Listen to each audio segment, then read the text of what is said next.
kusile sompaka kwasa ngalele kusile sompaka Siyabingelela-ke kuSolomon TV, sibingelele-ke kubantu bonke, sibingelele kumhlaba wonke. Sila eGoli-ke futhi.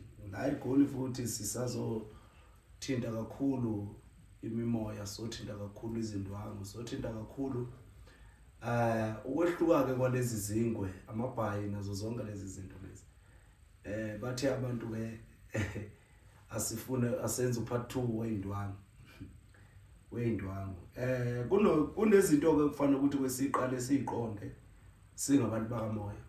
Into kufanele ukuthi siziqonde nokufanele ukuthi futhi sizifunde sizazi. Yize ukufundiswa umuntu kuyinto eseceleni kakhulu. Ukufundiswa umuntu awukwazi ukuthi ungafundiswa umuntu into ephila kuwe. Ake ngiphinde leli gama. Awukwazi ukufundiswa umuntu into ephila kuwe. Into ephila kuwe iyona ezifundisela yona wena. Into ephila kuwe iyasifundisela yona bese wena uyodinga usizo lwalento yona eyifunile. Njengoba nje lento lena ifike ifundisele wena, ifuna into ethile kuwe ukuthi mayiphile kuwe bese ikwazi ukuthi isebenze ngezinto eziphila kuwe okungezayo futhi. Kufanele ukuthi ithi mayiphila kuwe bese ikwazi ukuthi idinga usizo ezosizakala ngayo kuwe ukuze ikwazi ukuthi iphile kahle kuwe. Uma unesipho ufanele ukuthi lesi sipho sakho sifune into ethile kuwe, sifune into ethile kuwe ukuze sikwazi ukuphila kuwe. Angazi noma ngizwakalani. Uma unesipho, ngenza umzekelo, unesipho sifuna into ethile kuwe ukuze sikwazi ukuphila kuwe. Okusho ukuthi asikwazi ukuphila kuwe singafunanga into ethile kuwe ngoba awukwazi ukubona ukuthi unaso leso sipho uma singafunanga into ethile kuwe. Ngiphinde isipho kufanele ukuthi kube khona into ethile esiyifunayo kuwe ukuze sikwazi ukuphila kuwe. Ngeke ukwazi ukuyibona ngisho unenkinga yesipho uma kungekho into ethile esiyifunile kuwe. Kufanele ukuthi kube khona into esiyifunayo kuwe bese uyahamba uyoyifuna usizo lwayo ukuze sikwazi sona ukuphila kuwe. Manje ke siphiwe thina ngeindlela ezihlukene. Sazi ukuthi thina uma siphiwe kufanele sigule ukuze sikwazi ukubona ukuthi siphiwe. Kungani sizolinda size sigule bese siyabona ukuthi siphiwe? Kungani sizolinda sigule bese siyabona ukuthi siphiwe? Uphiwe kanjani ugula? Uphiwe kanjani ugula? Ulindeleni ukugula kuze ubone ukuthi uphiwe? Akufaneleke uzibone ngokugula ukuthi uphiwe. Kufanele ukuthi ubone ngezimfuno zesipho kuwe bese uyazibona ukuthi uphiwe. Kufanele kube khona izimfuno zesipho kuwe bese uyazibona ukuthi uphiwe. Sinabantu abalinda baze bagule ukuze babonakale, ukuze bazibone ukuthi baphiwe. Sinabantu abafuna ukuzwa ngomunye umuntu ukuthi yena ugula kanjani ukuze ayibone ukuthi unesipho noma uphiwe. Izipho ke ziyizinto ezehlukene kakhulu. Izipho ziyizinto ezehlukene kakhulu izipho. Akekho umuntu wakwaphiwa ukusebenza ngaphansi komunye umuntu.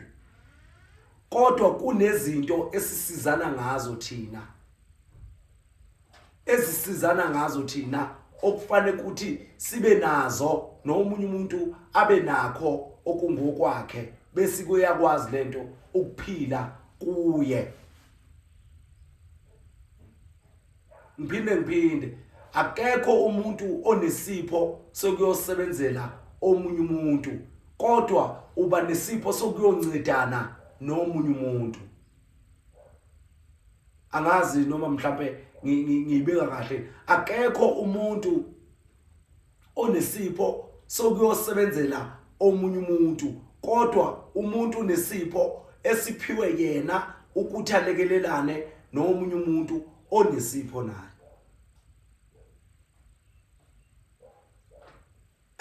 Ngifuna ukuthi ngizwe isipho njengoba usukuphiwe, isipho njengoba usukuphiwe, isipho njengoba usukuphiwe, usiphiwe isipho ukuthi ukwazi ukuthi uphile.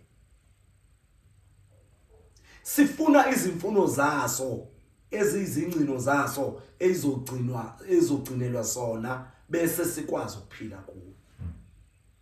Akekho umuntu ophiwe isipho ukuthi ayosebenza ngaphansi komunye umuntu. Angeke ukwazi ukuphiwa isipho ukuthi hamba usebenza ngaphansi komunye umuntu kodwa uphiwe isipho ukuthi hamba uncedana nomunye umuntu. Isipho ke leso. Isipho ke leso. Isipho sakho usinikelwe ukulekelelana nabanye abantu. Kuyikuthi izipho sebeyithathe bayimatanisa nemfundo. Ingakho thina abantu sesingasaqondi ukuthi siyini isipho. Ingoba sesimataniswe nemfundo. Uma simataniswa nemfundo kukutshena ngokusobala ukuthi sekufanele ukuthi ufunde ukuze ukwazi ukusebenzela omunye umuntu, ukuze ukwazi ukusebenzisa omunye umuntu wena. Ingakho bathathe imfundo bayenza yayisipho komunye umuntu, bayifaka bayigxilisa emqondweni wakhe nasemizweni yakhe nasempilweni yakhe ukuze ikwazi ukuthi ikhande lento abayifunayo bona abantu. Akekho umuntu ophiwe ukuthi akasebenzele omunye umuntu kodwa uphiwe ukuthi ulekelelane nomunye umuntu. Angeke uphiwe ukusebenzela omunye umuntu. Alikho ithonga elingavuma ukuthi wena likuphi isipho uhambe uyosebenza ngaphansi komunye umuntu. Alikho ithonga elinjalo. Uma kuthiwa khona ithonga elinjalo kusho ukuthi ngabe sifile sonke. Sifile ngoba uma lelo thonga lelo likupa isipho salo lithi hamba usebenzele omunye umuntu okusho ukuthi wena lona liyisehluleki lelo thonga. Liyisehluleki. Lehlulwa ukuphila ngendlela okuyiyona ukuze ukwazi ukuphila wena. Okushuda liphile lelo thonga lifile uma lithatha likunika isipho salo bese lithi hamba uyosebenza ngaphansi komunye umuntu ngokwesipho sakho. Angeke lelo thonga lelo livele ulithathe uligeze uhambe uyolilahla. Uma kulithonga elikwenzisa into efana naleyo. Siphinde sibuye lapha. Unabantu abakhalayo bathi mkhulu wena uze sibone ukuthi usebenza ngempela. Ngisebenze mahala. Ngisebenze mahala. Kodwa yena uma kunezinto ezifunwa yithonga lakhe engekho kumazibuko njengeinkukhu, imbuzi, inkomo, inini, impahla lezi, amabhayi, indwangu nani afuna ukuhamba khona ayokubhadalela akuthenge kona. Kodwa kimi ufuna ukusetshenzwa mahala. Kodwa laphana elokuzaneni ezitoro zamabhayi zeindwangu zomthungi othungayo kufanele ukuthi ambhadale yena. Uma kufuneka ukhambo oluthile noma ibhakede uyahamba uyolithenga ibhakede. Ubuya nalo uza kumkhulu mazibuko uthi mina mankulu mazibuko ngisebenze mahala kodwa othengisa ibhayi ngimkhokhele. Ngisho leyo nto ukuthi isipho sakho asikwazi ukuthi siyosebenzela omunye umuntu kanjalo uthi wena mina angisebenzele wena ukuthi uphakame wena ngisebenzele wena ukuthi phakama ukuze ukwazi ukufeza izinto ezifunwa abantu bakho usho njalo wena kimi usho njalo kimi uthi wena angusebenze mina mahana kodwa wena izinto oyithengayo uyithenge ngemali uhambe uyithenga ukuze ikwazi ukuthi zikulekelele zikusize uma ngithi mina isipho sakho osinikwa yithonga kufanele ukuthi silekelele abanye abantu sibalekelele lezi zinto oyithengayo ziyakulekelela ukuxhumana kahle nethonga lakho lezo zinto lezo ziyakulekelela ukuthi ukwazi ukuxhumana nethonga lakho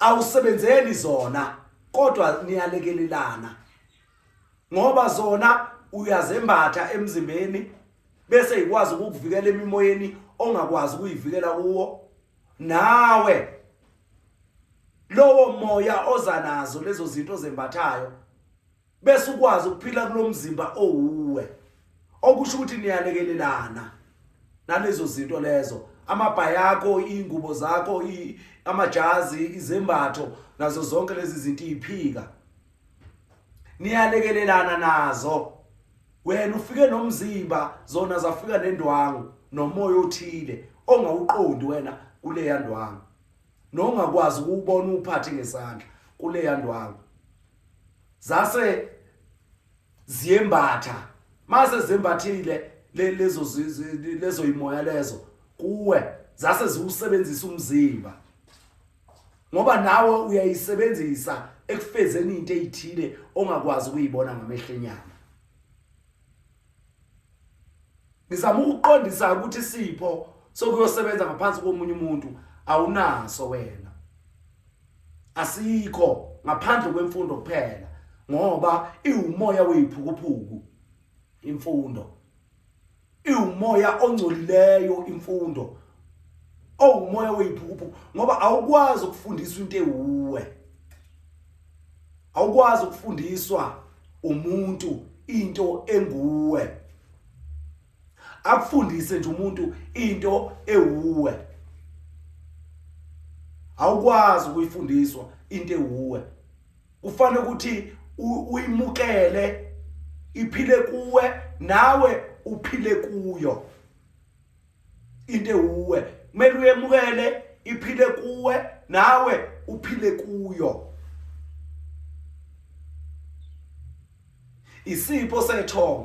isipho sethonga wena uphila kuso naso siphile kuwe isipho sethonga akukho ukuthi ithonga lizokupha wena bese uyosebenza ngaphansi komunye umuntu ngesipho salo ayikho into enjalo lelo thonga lifile malikwenzisa into enjalo lifile lelo thonga uma likwenzisa into enjalo yebo besithi sizoshaya umoya weindwangu ngokuhlukahlukana kwazo kodwa lo moya ususithathe wasinika isipho sethonga isipho sikamoya ngithi ke mina kuwe awukwazi ukuthi ungasebenzela omunye umuntu ngesipho sethonga lakho ngesipho sikamoya ngoba uzalwa uwe kufanele ukuthi uphile uwe unabantu abathi ithonga ungani lingigulisa qala lingavele likhulume kimi lingitshela ukuthi lifunani bese nizoba abanedlozi elithwasisela lona ungaba kanjani nedlozi elithwasisela wena lona lithwasisela lona wena kodwa lidinga wena lidinga ezinye izinto elizoyilekelela ukuthi liphakame lidinga amanzi lidinga ihlahla lidinga imithi ukuthi likwazi ukuphakama alikho ithonga eliphakamela lona ungaliboni noma lingekho izinto elizikhulumayo emzimbeni wakho ngoba lidinga lo mzimba wakho ukuze likwazi ukufundisa into ethile. Angazi ke ukuthi uzongizwa na uma ngichaza lesi simo salomoya. Angazi noma uzongizwa, kodwa ngizama ukucacisela ukuthi alikho ithonga elingakunika isipho sokuthi wena uphinde uyosebenza ngaphansi komunye umuntu. Alikho ithonga elinjalo. Alikho ithonga elinjalo. Akekho umuntu ophiwe okukhulu ukunomunye bese kufanele ukuthi lowo muntu ngoba yena uphiwe okukhulu bese yakusebenzisa wena ukuthi usebenzele yena. Ifana lento yenkokhelo yethonga ukuthi ithonga likhokhelwe. Ukukhokhela kwesibheka igama ukukhokhela. Uma kuthiwa uyakhokhelwa okusho ukuthi uqhutshwa ngokuhle noma uqhubeka ngokuhle, uyaphumelela noma uyaphumelelisa. Inkokhelo ekhokhelayo. Manje ungakwazi kanjani ukuthi ungikhokhise ngenkokhelo yethonga?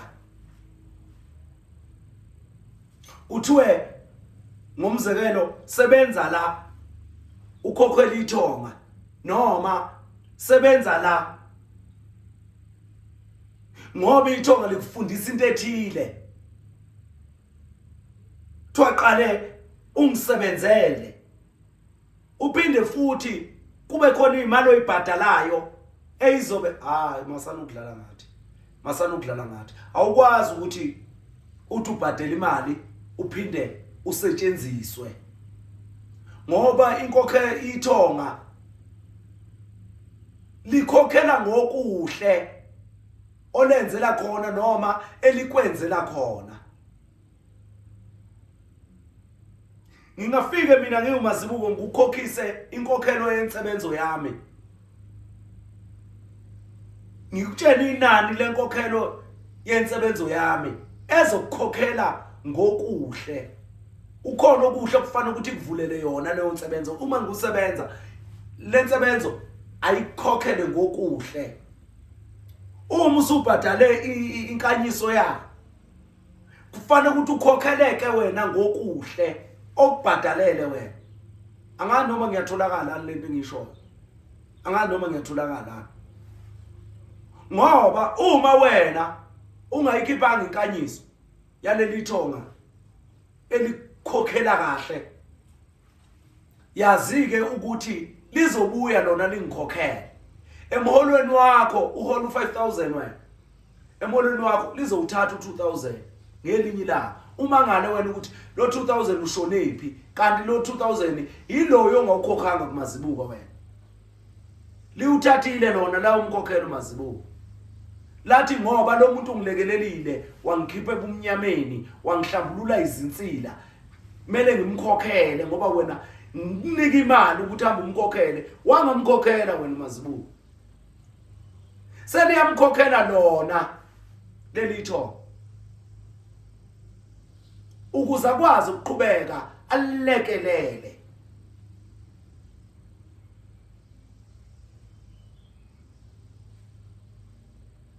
Isipho sethonga asikwazi ukuyosebenzela umunye umuntu. Ubokwazi ukuthi uthunaza amandla akho umuntu okusebenzisayo. Ubokwazi ukuthi uthwele ngabantu bakho umuntu okusebenzisayo. Ubokwazi ukuthi ugqilaza abantu abakwembethe, uxhaphaza abantu abakwembethe umuntu okusebenzisayo. Ubokwazi ukuthi ubukela phansi amandla wembathiswe lithonga lakho umuntu okusebenzisayo. Ithonga aliyisebenzele lona ngoba kunento ethile ehambisana naleyo nto okufanele ukuthi liyelaphe ngayo abantu noma lilekelele ngayo abanye abantu. Manje ithonga uma uzohamba ngomthetho wempande kaMazibuko okusho ukuthi eyakho impande lena ithonga lakho elikwabele yona yazi ukuthi lo gobela uyayidelela uthi yena mkhulu kunamathonga akho utshena amathonga akho ukuthi mancane kuye uyawedelela amathonga akho manje hlukanani nokuhamba niyosebenza ezigodlweni niphoqeleke ukuthi nisebenze ezigodlweni hlukanani naleyo nto sebenze esigodlweni ngoba ithonga lakho lifuna ngoba ithonga lakho lithanda ngoba ithonga lakho lizofunda into ethile oyosebenza ngayo futhi wena kusasa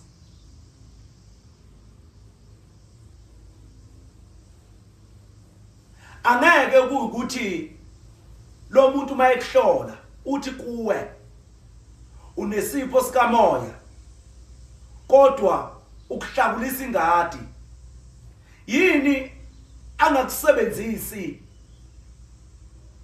ezintweni zomoya ngoba unesipho sikamoya unesipho sobunyanga kodwa yena ukuwashisa iwashini uyakuphekisa ukudla kodwa lo muntu uthe kuwe unesipho sobunyanga okusho ukuthi izinto okufanele ukuthi akugqilaze ngazo eza lobu bunyanga athe unabo noma abantu bakho abayibo lobu bunyanga mawufika kwaMazibuko athi uMazibuko unesipho sokuphilisa abantu kodwa yena akahambi nawe endaweni zokuphilisa abantu ukushiya ekhaya ahamba yophilisa abantu yena wena ekushiyile uyophilisa abantu kodwa wena unesipho sokuphilisa abantu uzobaphilisa kanjani abantu ungakwazanga ukubona kuphiliswa abantu uyabona ukuthi ogobela badlala ngathi bathi thina sinezipho kodwa lezo zipho lezo akafuni ukuthi umbone esebenza abantu akafuni ukuhamba nawe ayophilisa abantu uma ebaphilisa kodwa uthi unesipho sokuphilisa abantu wena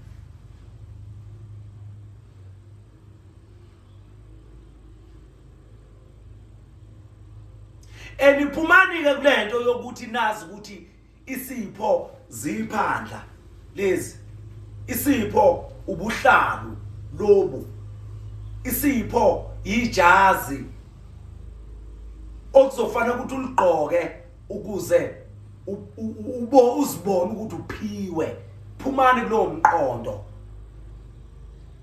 ngoba leyo ingqondo embi ekutshela ukuthi wena unesipho ngoba ugqoka ijazi unesipho ngoba ufaka ubuhlalu unesipho ngoba ufaka iphandla unesipho ngoba waliphuza waliphalaza awukwazi ukuba njalo awunaso isipho sokuphuza uliphalaza awunaso leso sipho kodwa usuke ngegazi oliphuzayo welapha lomoya okufanele ukuthi uphume ukuze ukwazi ukuphilisa abantu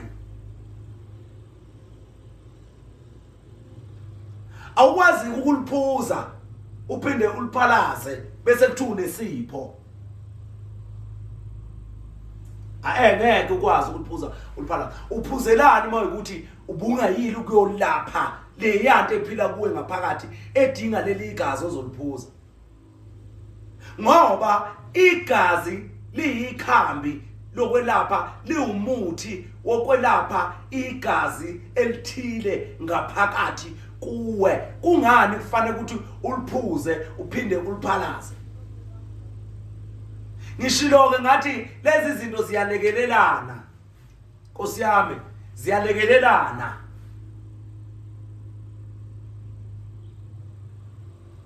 kunesimo ngaphakathi kuwe esidinga leli igazi kungani uliphalaza Kungani uzoliphuza uphinde uliphalaze? Engathi leyo nto leyo yenziwa irhyme ukuthi ngaliphuza lo P ngaliphalaza lo P. Bantwana bakamoya buyani emoyeni. Bantwana bakamoya buyani emqondweni. Niqonde ngokusha. Niphile ngomoya omusha.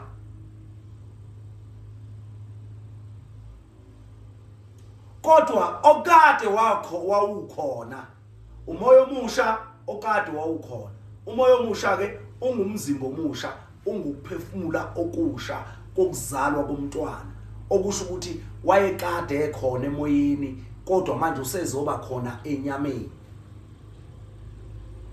Wayekade ekhona emoyeni usezoba khona enyameni. Unabantu ke okuthiwa baphiwe isipho samanzi. Isipho samanzi kufanele ukuthi uyolekelelana namanzi ukusifeza leso sipho. Ingabe uyowaphuza, ingabe uyohlambulula ngawo imihla ngemihla. Kodwa ke awukwazi ukuthi uthi ukuphuza amanzi kuyisipho, into ofanele ukuthi uyenze, ayisisi sipho.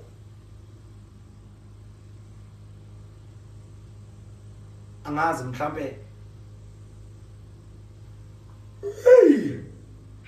Nkosiyami, angazi mhlambe yimi engayibeki ngendlela okuyiyona. Kodwa yebo amanzi waphiwe ukuthi uwaphuze, ayisidingo kuwe. Amanzi ukuthi uwaphuze ayisidingo kuwe. Amanzi ukuthi wenzeni? Ukuthi uwaphuze. Uwaphiwe yimvelo ukuthi wenzeni? Uwaphuze. Alekelela umzimba ekubeni okuthenini ungomi uzugcine ugula ngezifo zokoma. Igazi mele ligijime ngendlela okuyiyona ngokuphuza amanzi. Lingadali izifo zohlangothi enibiza ngestroke ngolimi lephukuphuku. Lingadali inkwantshu umzimba. Lekelelwa amanzi okwemvelo kuyalekelelana, akusebenzisani. Angeke ukuthole sekuthi yenza mina ngihlale nakho, uthi wenza kube kwenza nakho. Okwemvelo kuyalekelelana, akuqilazani, akubulalani okwemvelo. Boni imithi iyasebenzisana nomoya, namanzi, nomhlabathi. Ngoba izihlahla ziyawudinga umhlabathi ukuthi zikwazi ukumila kuwo. Umhlabathi ukuze ungaphephuleki uyayidinga izihlahla ukuthi zibe khona, zibambe ubukhona bawo, zibe yisizinda. Isizinda sokuzimelela ukuze umhlaba ungaphephuki. Lokhu ngolimi lephukuphuku enikubiza ngesoil erosion. Kungabibikho ukuphephuka nokumuva komhlabathi ngoba isuke zikhona izihlahla.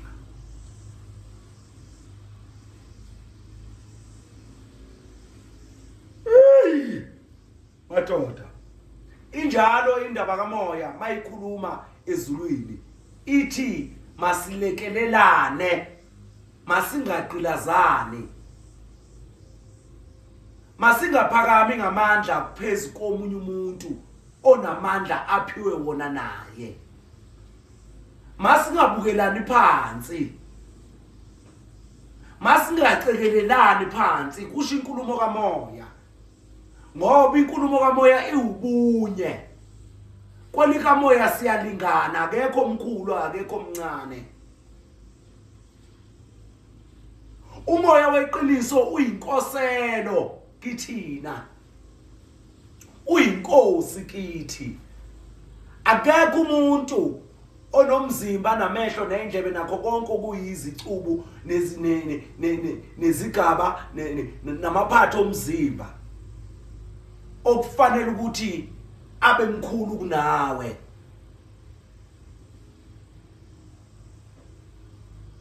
Akekho ngoba uma uyinkosi ukhothamela abantu bakho.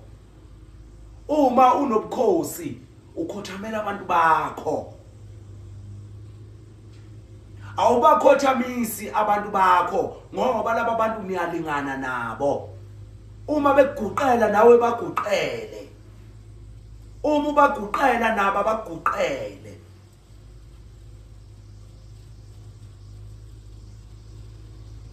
Manje hlukanani nokufuna ukuguqiswa abanye abantu ngemimoya noma ngomoya wemvelo. Linganani emoyeni, nibe bantwana banye, nibe moya munye, nibe moya weqiniso. Nibe moya weqiniso phezu komoya, phezu kwakho, phezu kwabanye abantu. Kufana nalomoya wesintu. Uyisipho semvelo umoya wesintu. Isintu sibantu asiyumkhuba. Isintu sibantu asiyumkhuba kodwa sesimoshwe ubungoma nobugedle. Izona lezo zinto eyimoshe isintu ngoba sizikhuluma njengomkhuba webungoma, njengomkhuba wobugedle nomkhuba wobuthandazi. Akekho umuntu ozalwe kwathiwa uyoba umthandazeli ngoba wonke umuntu uyakwazi ukuzithandazela. Akekho umuntu ozalwe kwathiwa ungumkhuleki ngoba wonke umuntu uyakwazi ukuzikhulekela. Niyithathaphi phona lemimoya yokuthandaza, imoya yokukhuleka? Niyithathaphi? Ngoba ngisho ungena emzini womuntu uyokhuleka noma ukhuleka usuke uzikhulekela wena, awukhulekelwa omunye umuntu.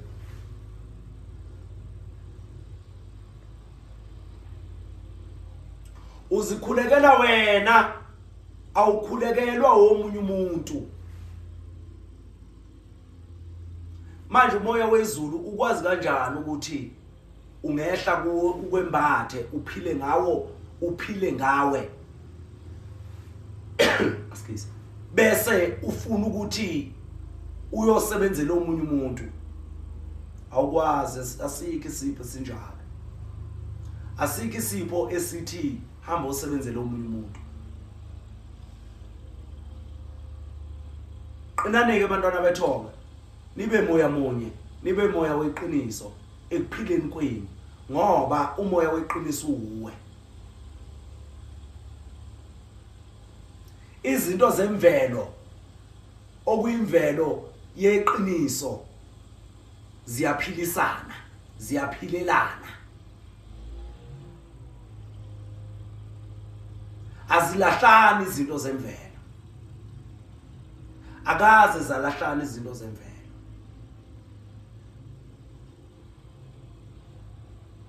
Iqiniso ke lamandla laziwa ubuqiliso, hayi ubuqili. Ubuqili obamaqili. Iqiniso elaba amaqiniso noma elamaqiniso.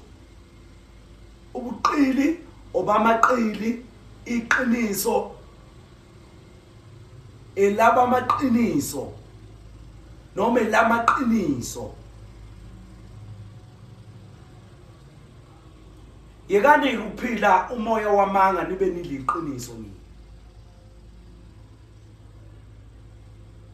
Umoya othile owuwe utshenwa abantu bakho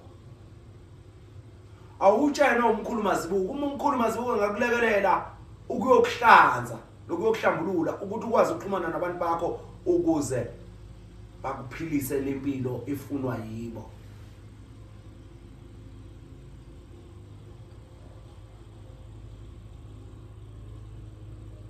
Philani ke bantwana bethongo, philani ke bantwana bakamoya, philani ke bantwana besipho.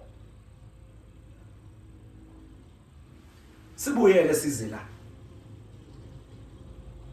Kunesipho sezikhali okuthiwa hayi mina lesi sikhali ngasiniko ugogo ebuthongweni bakhe noma ebuthongweni bakho.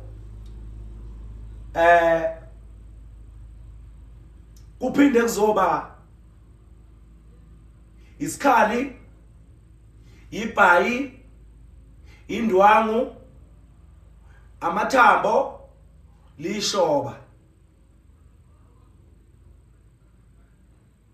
ipidani nazo zonke lezi zinto, ubuhlalo,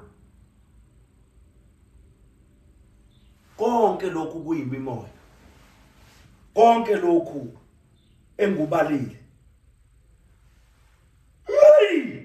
kuyimimoya, konke lokhu engubalile kuyimimoya enomoya weqiniso ngaphakathi okufanele ukuthi uxhumane nawe, kodwa kuza ngemimoya bese kukwazi ukuxhumana nawe bese ke uphila ngakho wena.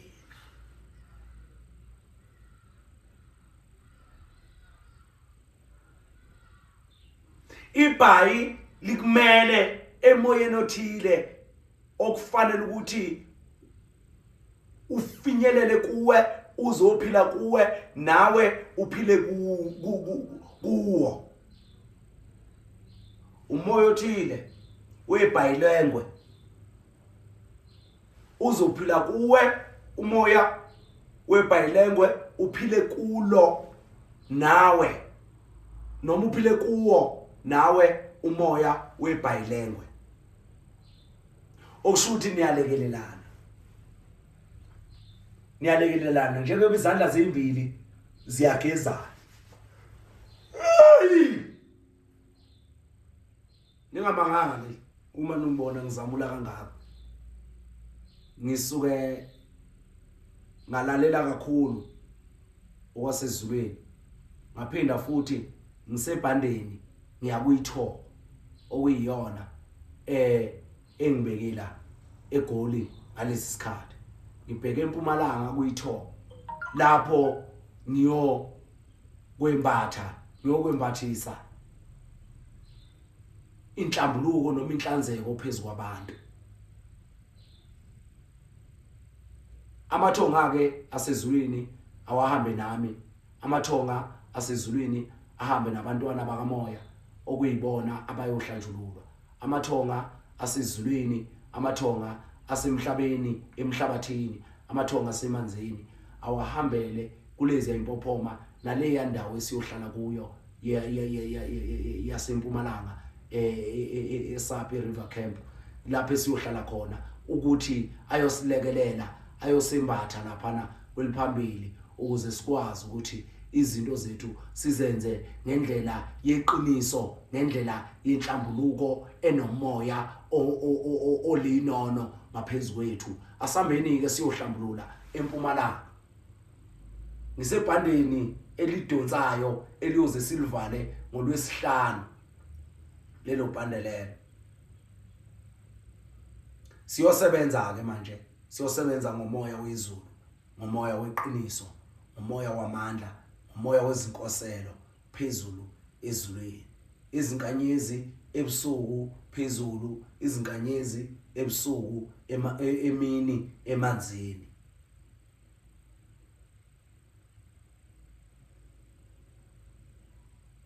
Philani ke bantwana bethu. Nize niphile niuqonde umoya weqiniso ophila kini. Niziqonde izipho zenu. Yembathwani umoya weqiniso. yembathani umoya wamandla, yembathani umoya wobunye, umbathani umoya wokulekelelana, imbathani umoya wokuphilisana, imbathani umoya wokwelaphana, imbathani umoya wokukhululana. Masingabophani, masingacikelelani phansi, masingacindezelani, masingabulalani.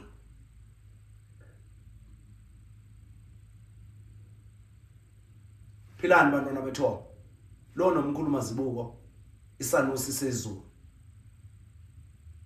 Ulalela okushiwo umoya ezulwini. Qinani ke bantwana bethonga, nembathe umoya wamandla ovela kwimvelo, ovela kuNkulunkulu, ovela komkhulu bomkhulu bethu. Ungezwa ke ngomuntu ekutshena ngomoya ophila kuwe, awutshenwa abantu bakho ngomoya ophila kuwe. Ungezwa abantu bekutshena ngesipho ophiwe sona, awukutshenwe nabantu bakho abakwembethe ngesipho esiphila kuwe. Abakutshene abantu bakho ngesipho esiphila kuwe. Philani ke bantwana bethonga, ningalahleki endleleni, ningasali endleleni, ngoba imimoya emibi ifikile. Ngoba imimoya emibi isifikile yembethe abeqiniso ukuze balahleke endleleni, balandele abafileyo. Qinani bantwana bethonga, iqhubeke njalo. Umkhulu Mazibuko, isanusi sezulu, siyatholakala eGoli, eZolamndeni, siyatholakala eThekwini, eMsusankungu, siyatholakala eKapa, eKhayelitsha. Qhubeka njalo ke nisubscribe, i-notification bell niyithinte ukuze ukwazi ukuwathola lama video la eSolomoya TV. Ukwazi ukuwathola ama video azongena zisashisa kuwe. Ulike, ushare ukuze lizokhula leli ikhasi leSolomoya. Niphile ezweni likamoya, niphile ezweni likamoya. Qinani ke babukeli beSolomoya, nizibheke, nizithande, nizilawule ngomoya weqiniso. Amen.